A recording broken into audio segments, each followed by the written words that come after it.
Hoje o lazer é um tema glamouroso, né? Todo mundo estuda lazer. Mas naquele tempo, as pessoas perguntavam, mas uma tese sobre lazer?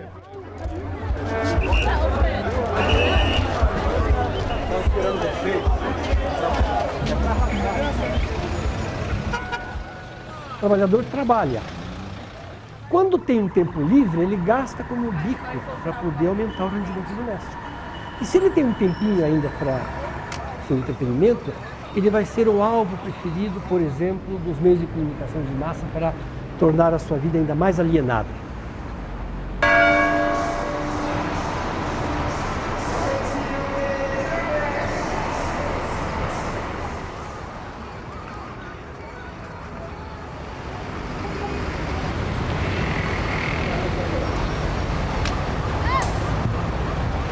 Pensar, bom, do ponto de vista da lógica do capital, essa pode ser a resposta para o lazer.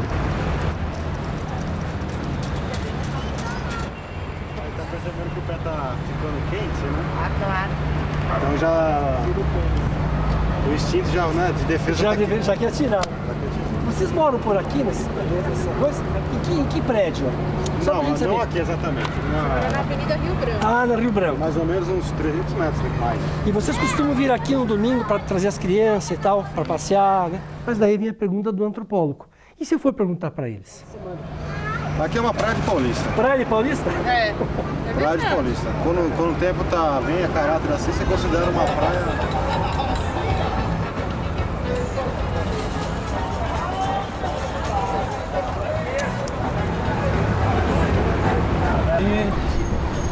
Palito, 50 centavos. Uma aguinha? Água? Água. O senhor vem sempre aqui? Quantas vezes? É um contraste com o que está embaixo, né? Embaixo está correndo trânsito e aqui está aberto. Durante a semana aqui é um mar de carros, né?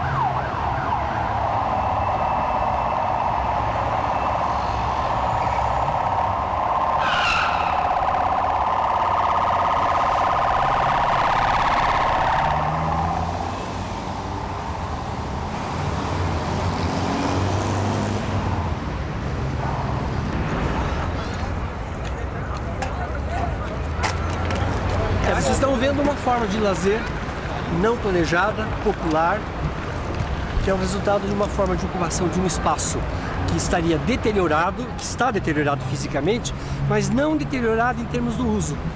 É esse contraste que eu acho interessante para pensar a dinâmica da cidade. Hoje eu estou querendo estudar, eu tenho a minha exposição nessa cidade como um grande laboratório, mas ao mesmo tempo é muito interessante pensar a cidade média, cidade de fronteira. Como é que é no Iapoque, por exemplo? Como é que seria uma cidade circundada por um ambiente rural? O que ela mantém de cidade? Existe algum núcleo duro que diz é uma cidade e modifica a escala?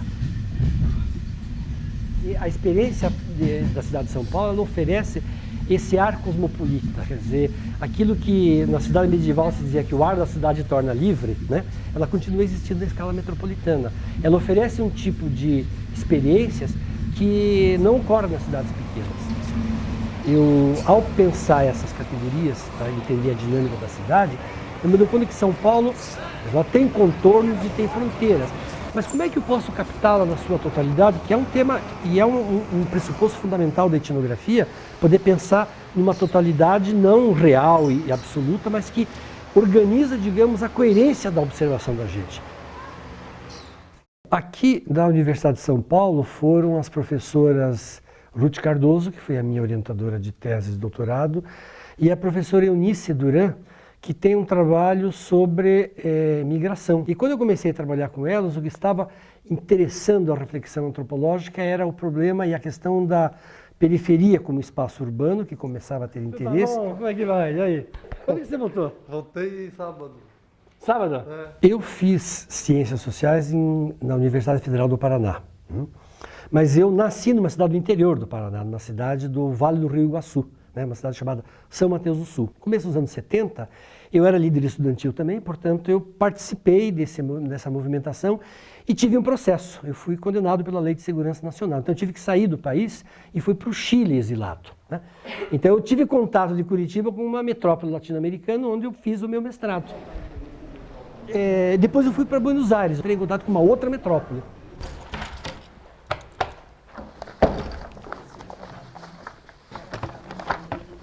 E talvez essas passagens por várias escalas de cidade, desde uma cidade do interior pequena, cuja base era uma atividade de madeireira e ervateira, como era a minha cidade. Depois uma cidade já capital, como Curitiba, mais ligada com serviços, e uma capital com uma grande presença universitária.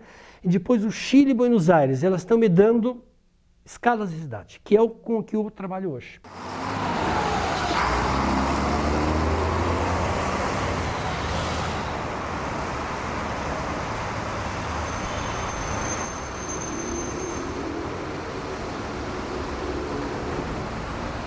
Eu fui fazer a pesquisa com algumas perguntas colocadas pelas minhas leituras, pelas minhas teorias, pelo que se discutia na época, usando as técnicas da antropologia, com entrevista, com observação participante, com observação direta, vivendo entre eles e tal. Eu comecei a perceber que eu tinha ido com uma pergunta e eles me deram outra resposta. Desde quando que usa aqui o Minhocão, esse espaço para as pessoas poderem passear? Quanto tempo faz japonesinho?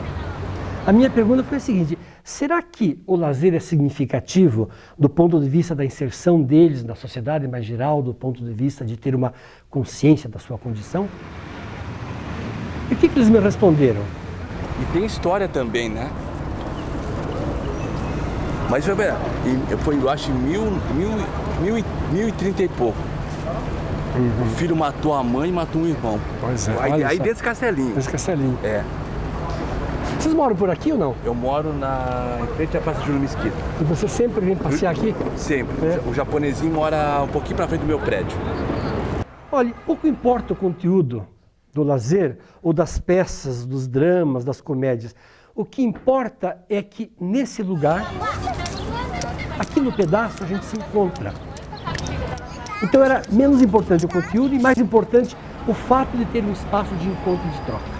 Então aparece uma forma de sociabilidade específica na periferia, que é a ideia do pedaço.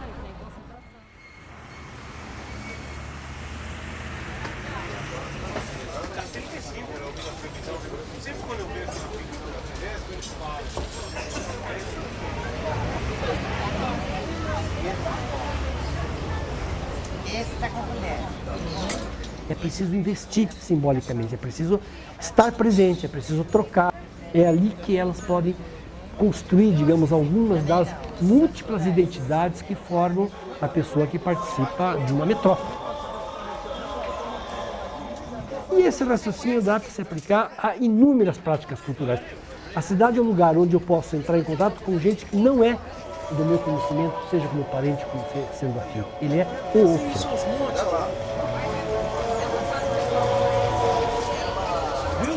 Essa garrafa ninguém tem, só eu.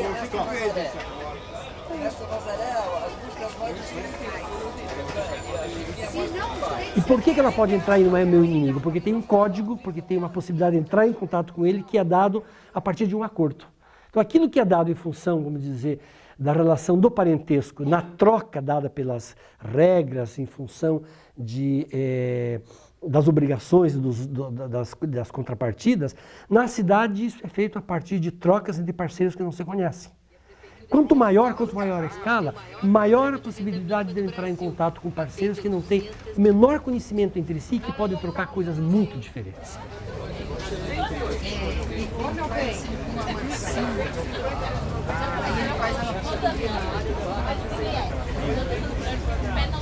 Com os meus alunos, já com o meu núcleo de antropologia urbana, né, que eu comecei a orientar aqui na Universidade de São Paulo, justamente para agregar os alunos que começavam a se interessar pela temática urbana. Eles foram se aglutinando em função dessa pergunta: é possível aplicar uma categoria que foi descoberta no ambiente da periferia e da vizinhança para o centro da cidade? Então a gente saiu pela cidade, fizemos muitas caminhadas pelo centro para entender os espaços que tem nessa cidade. E aí, ao fazer essas experiências no centro, eu comecei a perceber que havia outras formas de vínculo, de sociabilidade, e aquilo apareceu na minha terminologia como uma espécie de uma mancha de lazer.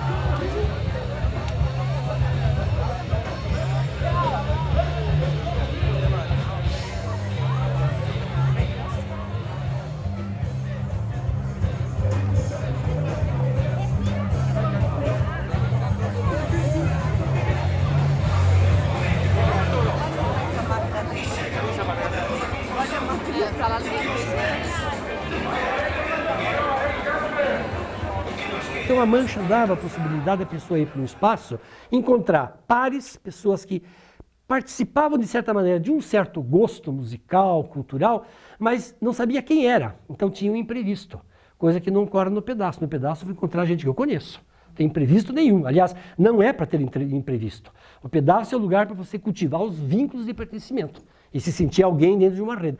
Na Mancha não, a gente vai para encontrar alguém, quem será que vai pintar? Com quem que eu vou poder encontrar? Então pode-se ir sozinho, pode-se ir em grupo, porque alguém a gente pode encontrar por uma balada, por um encontro, por uma conversa, por uma paquera.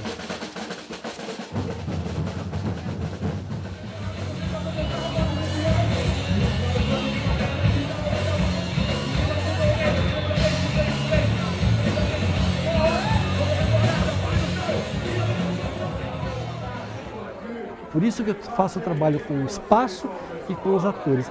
Eles me permitem pensar a cidade como um artefato que está sendo feito. E aí eu recupero uma frase do Lévi-Strauss, que diz que a cidade é um dos artefatos mais interessantes em termos culturais que o homem faz. As pessoas vão trocando. E eu gosto muito de pensar a cidade como um espaço da troca, porque ela rompe a ideia, primeiro, da fragmentação e da individualização. E ela permite que as pessoas entrem em contato para fazer trocas de toda ordem, trocas simbólicas, trocas econômicas, trocas afetivas, trocas matrimoniais, enfim, ela é um espaço de trocas de grande escala.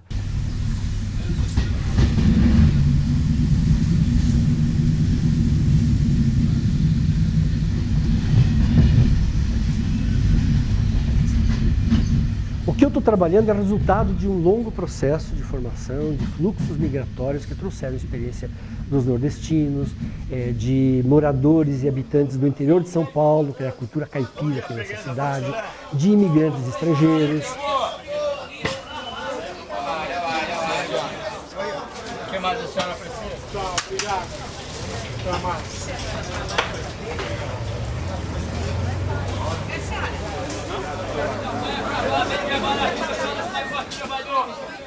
Foi o patrão que mandou colocar o preço, viu, dono?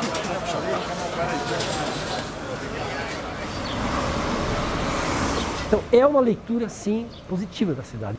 Lendo a cidade na chave das possibilidades que ela oferece e das trocas, porque ela põe em contato parceiros de tradições muito diferentes. Vendo agora, depois de alguns anos, eu consigo perceber um pouco a lógica que está por trás e que me levou, de certa maneira, a pensar a cidade como um lugar interessante para análise antropológica. A gente tem que ter um projeto, tem que ter, como dizer, um arcabouço teórico, metodológico, bem armado, mas tem que estar aberto para os imprevistos sugeridos pelo campo pelos atores. Pistas que eles oferecem, a gente pode seguir ou não. Se eu não seguisse, eu poderia terminar a minha tese dentro dos parâmetros que eu tinha feito. E se eu seguisse as indicações dele, eu podia descobrir outro caminho, que foi o que eu fiz.